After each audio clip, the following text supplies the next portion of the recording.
तो आज मैं आप सभी के लिए हिंदी 12th क्लास रामधारी सिंह दिनकर अर्धनारीश्वर लेकर आए हैं आप सभी भाइयों के लिए। देखिए भाइयों और बहनों के लिए, क्योंकि आपको अच्छा लगेगा क्लास। आज हिंदी का हर विषय आपको अच्छा लगेगा, मेरा हर विषय आपको अच्छा लगेगा। आइए आप वीके फ्यूचर पॉइंट को लाइक सब्सक्राइब कर दीजिए, नहीं करते हैं तो कर दीजिए।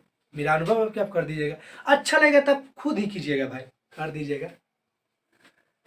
चलिए तो मैं आज अर्धनारीश्वर के बारे में कुछ बात करूंगा।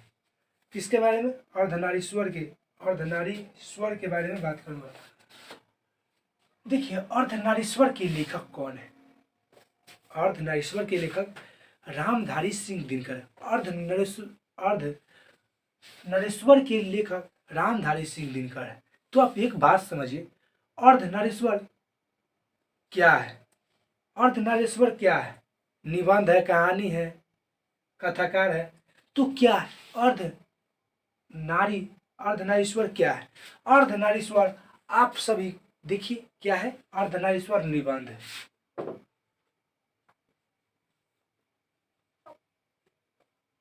अर्धनारीश्वर क्या है? अर्धनारीश्वर निबंध है।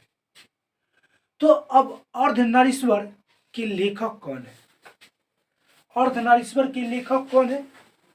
अर्ध देखिए,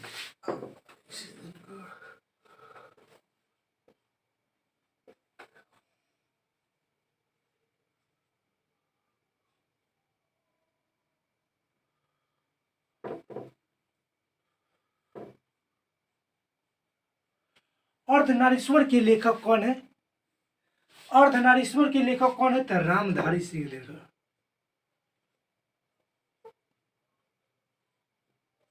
रामधारी सिंह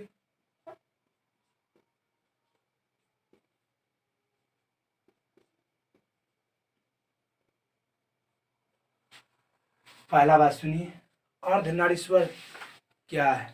अर्धनारीश्वर निबंध है। अर्धनारीश्वर के लेखक कौन है? तो रामधारी सिंह दिनकर है।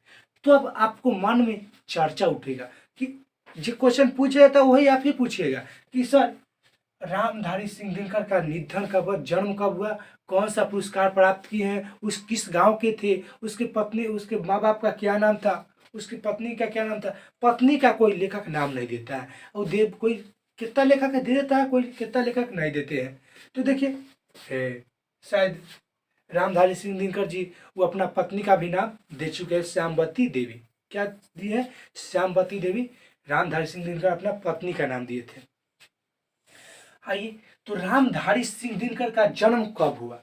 रामधारी सिंह दिनकर का जन्म कब हुआ?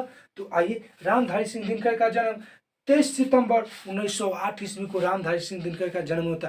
23 सितंबर 1908 ईस्वी को रामधारी सिंह दिनकर का जन्म हुआ था, और 24 अप्रैल 1974 ईस्वी को रामधारी सिंह दिनकर का मृत्यु हो गई थी। 24 अप्रैल 1974 ईस्वी को रामधारी सिंह दिनकर का मृत्यु हो गई थी। और रामधारी सिंह दिनकर का जन्म कब हुआ था? रामधारी सिंह दिनकर का जन्म कब हुआ था? 23 सितंबर।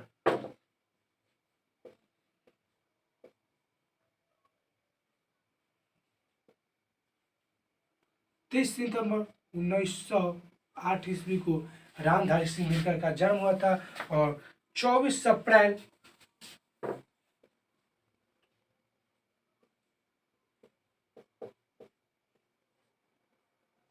1974 ईस्वी को रामधारी सिंह दिनकर का निधन हो गया था।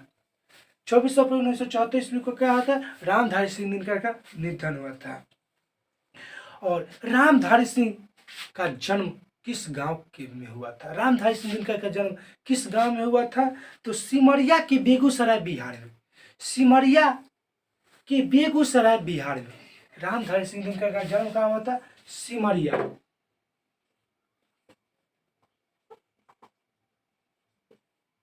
सिमरिया के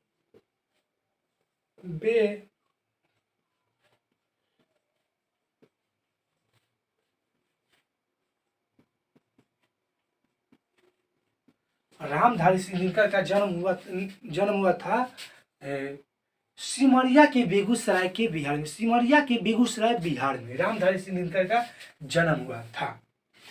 तो अब आप पूछिएगा रामधारी सिंह दिनकर का पिता का क्या नाम था। रामधारी सिंह दिनकर के पिता का नाम था रवि सिंह।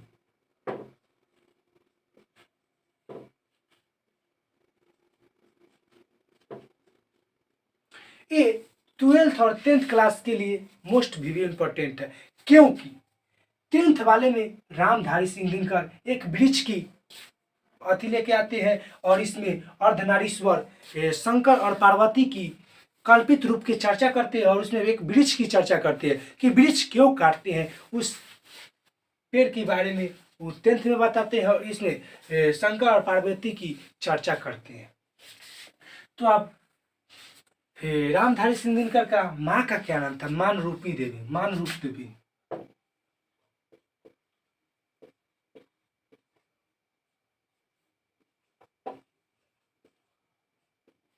रामधारी सिंह दिनकर की माँ का क्या नाम था। मानरूपी देवी।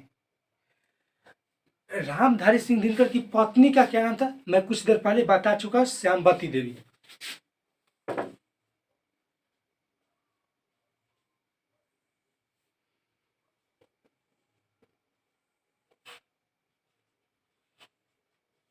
रामधारी सिंह दिनकर की पत्नी का नाम था श्यामवती देवी।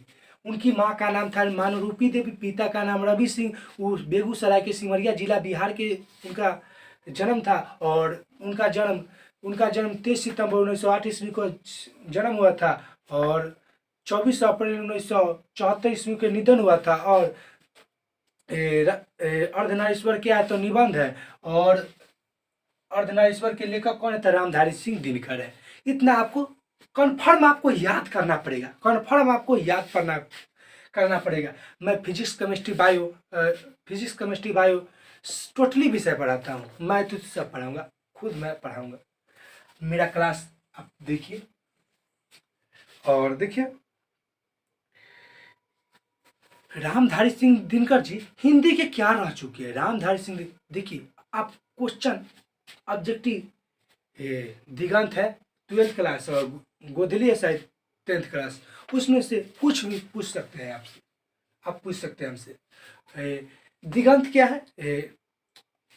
रामधारी सिंह दिनकर, देखिए एक बात और समझिए, रामधारी सिंह दिनकर का उपनाम क्या है। रामधारी सिंह दिनकर का उपनाम क्या है तो दिनकर जी। रामधारी सिंह दिनकर का उपनाम क्या है। रामधारी सिंह दिनकर का उपनाम क्या है तो दिनकर। रामधारी सिंह दिनकर का फुल नाम क्या है। रामधारी सिंह दिनकर का पूरा नाम क्या है तो रामधारी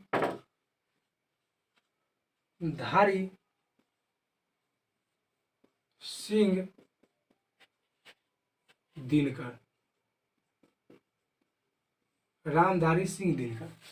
अब एक बात बताइए, रामधारी सिंह क्या रह चुके हैं। रामधारी सिंह दिनकर जी क्या रह चुके हैं तो हिंदी के प्रोफेसर रह चुके हैं। हिंदी के क्या रह चुके हैं प्रोफेसर।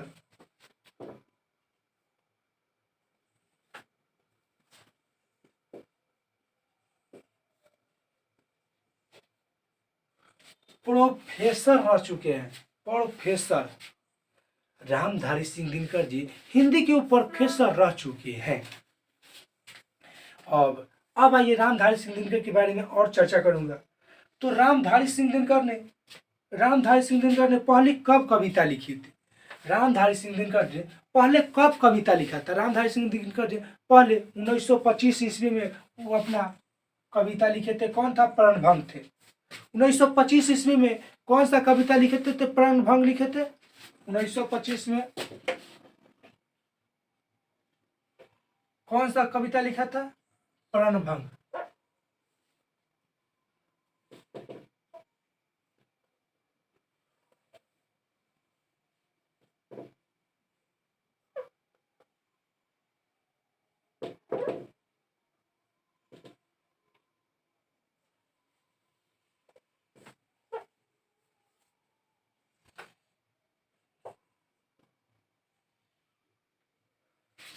उन्नीस सौ 25 में रामधारी सिंह दिनकर ने प्रणभंग कविता लिखे थे।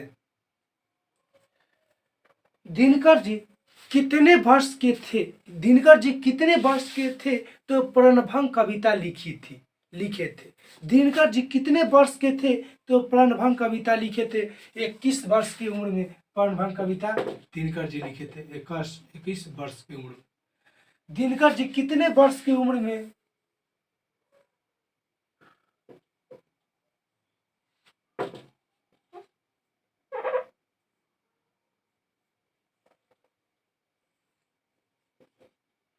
दिनकर जी कितने वर्ष की उम्र में प्रणभंग कविता लिखी थी? 21 वर्ष की उम्र में प्रणभंग कविता लिखी थी। अब एक बात समझिए, संस्कृत के 4 अध्याय किसकी कीर्ति है? ये मोस्ट इंपॉर्टेंट VVI क्वेश्चन है। मोस्ट इंपॉर्टेंट VVI क्वेश्चन है। संस्कृत के 4 अध्याय किसकी कीर्ति है? संस्कृत की 4 अध्याय किसकी कीर्ति है? रामधारी सिंह दिनकर की। किसका है?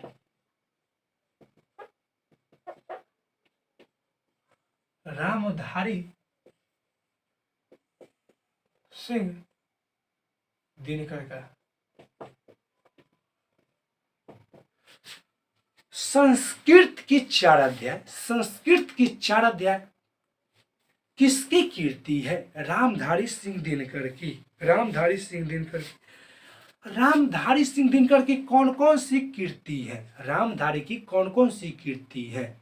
उर्वशी, तो मोस्ट इंपॉर्टेंट है उर्वशी। रामधारी की कौन कौन सी कीर्तियां है? तो उर्वशी है, प्रणभंग है, पद्मा भूषण है, भारतीय ज्ञानपीठ पुरस्कार है।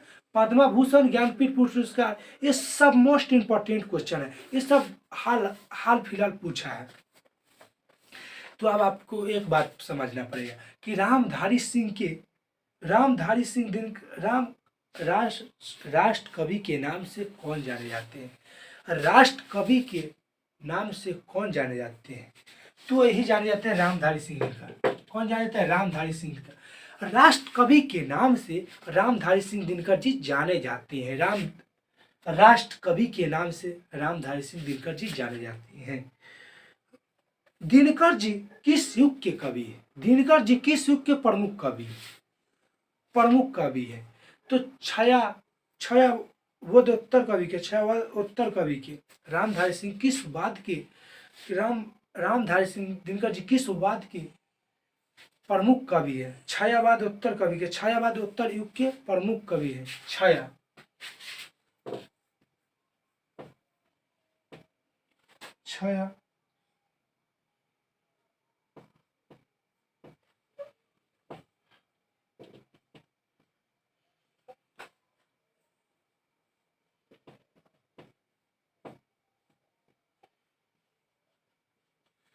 छायावादोत्तर कवि के रामधारी सिंह दिनकर जी प्रमुख कवि है। छायावाद उत्तर कवि के रामधारी सिंह दिनकर जी प्रमुख कवि है। क्या है? प्रमुख कवि है। दिनकर जी पहली कविता किस पत्रिका में प्रकाशित किए थे? अब एक most important question, Dinkar ji पहली कविता किस पत्रिका में प्रकाशित की थी? दिनकर जी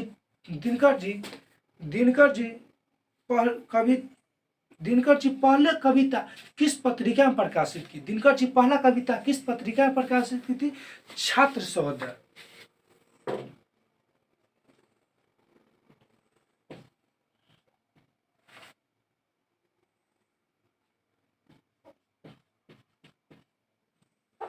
दिनकर जी पहली कविता किस पत्रिका में प्रकाशित की थी? दिनकर जी पहली कविता किस पत्रिका में प्रकाशित की थी? छात्र सहोदर में दिनकर जी प्रकाशित किए थे। दिनकर जी ने कविता कितने वर्ष से शुरू किए थे? दिनकर जी कितने वर्ष की उम्र से कविता लिखते हैं? दिनकर जी कितने वर्ष की उम्र से वो कविता लिखते हैं? तो दिनकर जी 10 वर्ष की उम्र से वो कविता लिखते हैं। कितने वर्ष की उम्र से? 10 वर्ष से लिखते हैं। 30 के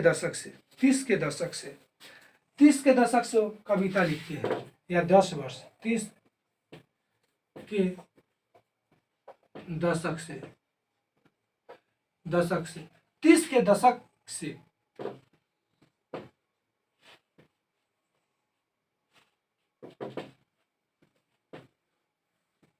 रामधारी सिंह दिनकर जी पहली कविता किस पत्रिका में प्रकाशित किए थे? छात्र सहोदर में। और तीस दिनकर जी की कविता लिखने की शुरुआत कब से की थी? 30 के दशक में की थी। अब एक बात बताइए, अर्धनारी क्या है? अर्धनारी शंकर और पार्वती की कल्पित रूप है।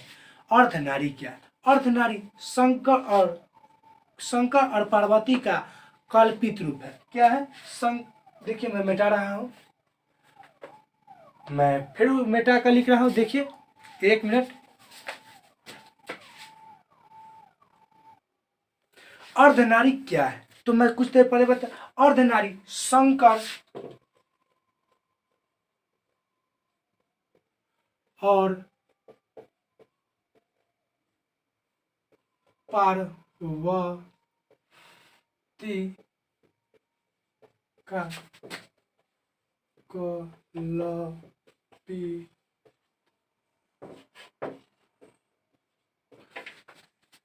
अर्धनारीश्वर क्या है? शंकर और पार्वती का कल्पित रूप है। शंकर और पार्वती का कल्पित रूप है।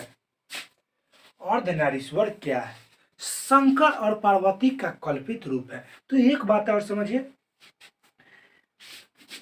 वृद्ध और महावीर ने कृपा करके नारियों का क्या होने का अधिकार दिया है। वृद्ध और महावीर ने कृपा करके नारियों का क्या होने का अधिकार दिया है? तो भिक्षाणु होने का अधिकार दिया है। क्या होने का? भिक्षाणु।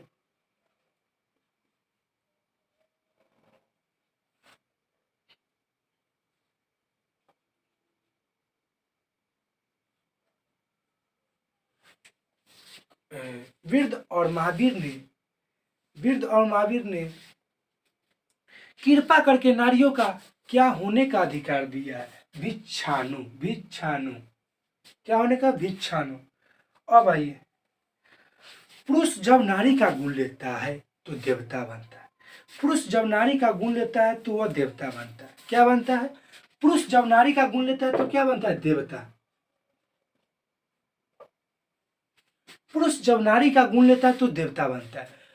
नारी जब पुरुष का गुण लेता है तो क्या बनता है? राक्षसी। पुरुष जब नारी का गुण लेता है तो देवता बन जाता है, और नारी जब पुरुष का गुण लेता है तो राक्षसी बन जाता है। राक्षसी।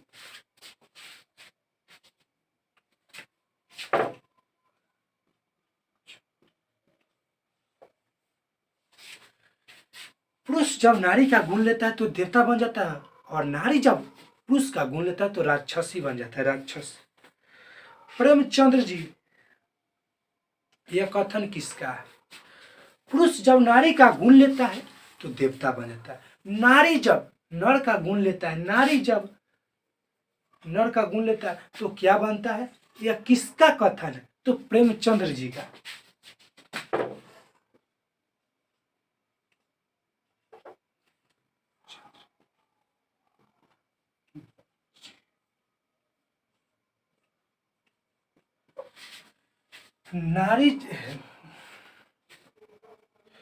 पुरुष जब नारी का गुण लेता है तो देवता बन जाता है। जब नर जब पुरुष का गुण लेता है तो राक्षसी बन जाता है। किसका कथन है? तो प्रेमचंद्र जी का। किसका कथन? प्रेमचंद्र जी का। गांधी जी अपने जीवन के अंतिम दिन किसकी साधना की थी? गांधी जी अपने जीवन के अंतिम दिन किसकी साधना की थी? गांधी जी अपने जीवन के अंतिम दिन किसकी साधना की थी? किसकी साधना की थी? नारीत्व की। गांधी जी अपने जीवन के अंतिम दिन किसकी नारीत्व साधना की थी? नारीत्व की।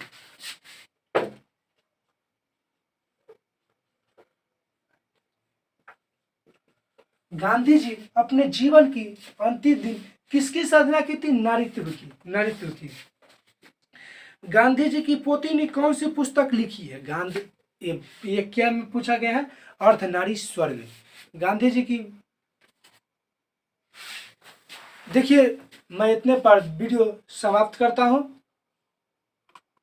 आज मैं इतने पर वीडियो समाप्त करता हूँ। देखिए भाइयों,